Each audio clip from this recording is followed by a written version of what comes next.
think I hear a fan. That's okay. We're gonna do it with the fans. Okay. We have no choice.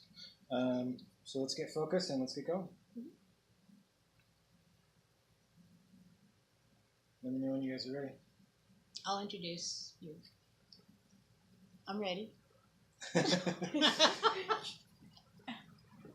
We're just checking the focus. We would hate to do all this work and then have it be out of focus. Have me in a blur. They think the movie Ghostbusters. You see that image go by? What image? Do you want to say? Yeah. Audio's good? All right. Audio's good. Did you watch the most recent Ghostbusters? Janelle? Did you watch the most recent Ghostbusters? No. No? No. I try to watch everything that comes off the market. Because everything has some sort of significance to it. Rather apparently doesn't seem to be applicable. All right, I might be able to squeeze by you if you move your. If anything, just because who's the producer and the director. Move some weight. Okay.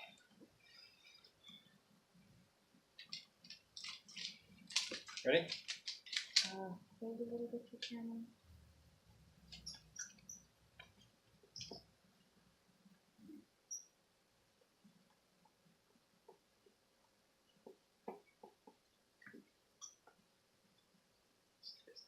You don't want to pluck it out. You're getting too much of What's the date today? August 9th. Let me know when you guys are ready. Ready? Stay ready. It's actually the 10th. Ready? It's August the 10th. It is? Yeah? Camera Oh. rolling. Camera Sorry. rolling? August 10th, sorry. So I would like to. Okay. This is Black Panther Oral Histories interview, Janelle Price, take 1. So Janelle, you're just going to look at Jane. Don't worry about the rest of us. We're not here. You want to come back? Yeah. Okay, hang on. I'm getting in your shot. Can you move that out of the way? You ready? Thank you. All right, whenever you guys are ready. Okay. We are here today to introduce Tronell Price, who was an original member of the Black Panthers in San Diego and is still working with the Black Panthers in San Diego. So Tronell, could you tell us about the origin of your involvement in the Black Panthers, when it started and how old you were? Well, I was 17 at the time, and the event was when we were trying to seek enrollment in the local colleges and universities here in San Diego.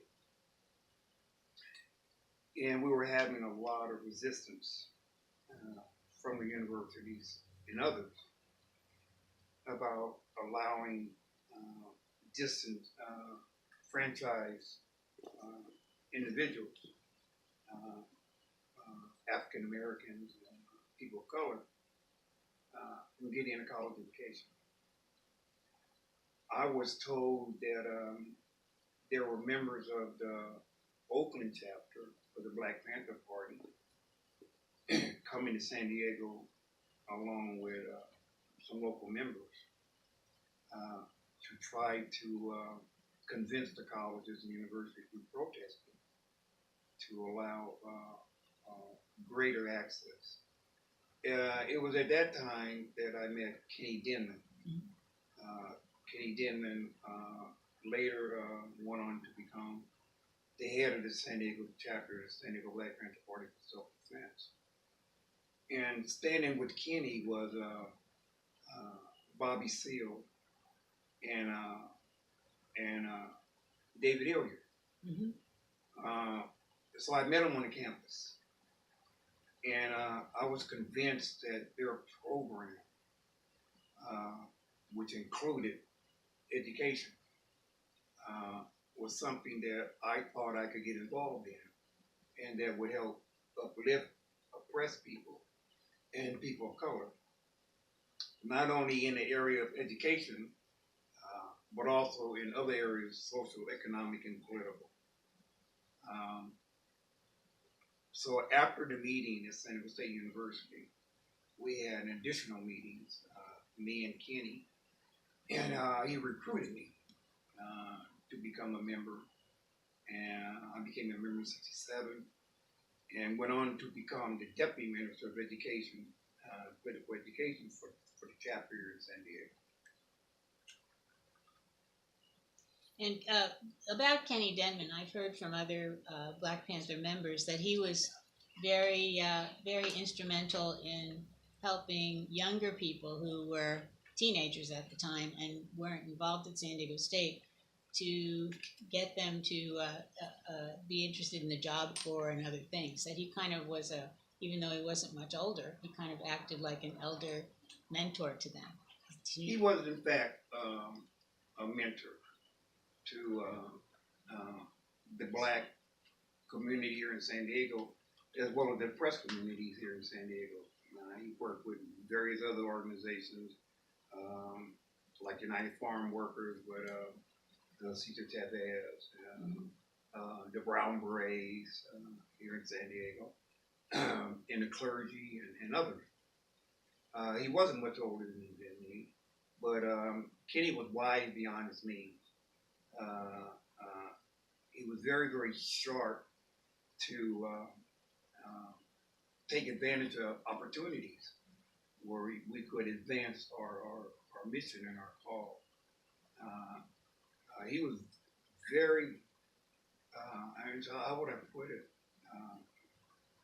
He was a whole ball of wax. Mm-hmm. Kenny was everything. Mm-hmm. You know, he had a lot of connections that he made over the years that he was able to utilize with perfection. Mm-hmm. And he went on to stay with the Black Panthers all the way through their first go around until they were kind of forced. Yeah, that's correct. Yeah. We have to, break it up in segments and historical segments for the San Diego Black Panther Party. We went through different phases, and Kenny was there through all these phases. I guess you would say we probably went through 4 or 5 phases, and each phase had a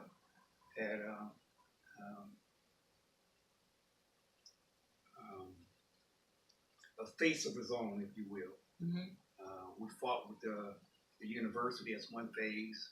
You know, we constantly fought with the police because they didn't want us to carry the message to the people that they were entitled to certain inalienable rights, and they didn't want us to pass that message on.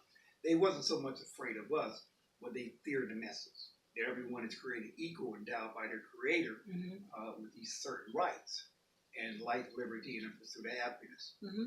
So that was one phase. Call that phase number 1. Phase number 2 was the phase in which we were trying to get people of color enrolled into the colleges and universities. Phase 3 would be when the FBI decided that they needed additional resources and connections to stop this onslaught of the Black Panther Party in the community, with feeding the homeless, making sure the children had breakfast before they went to school, attending to the elderly, etc. So they brought in agent provocateurs and other informants in phase 3 to kind of circumvent our organization.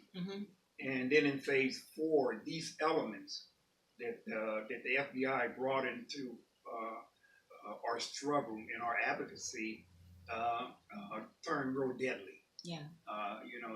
They decided that they would get physical, and we lost members because of that. And at phase 4, we went into being attacked on all sides.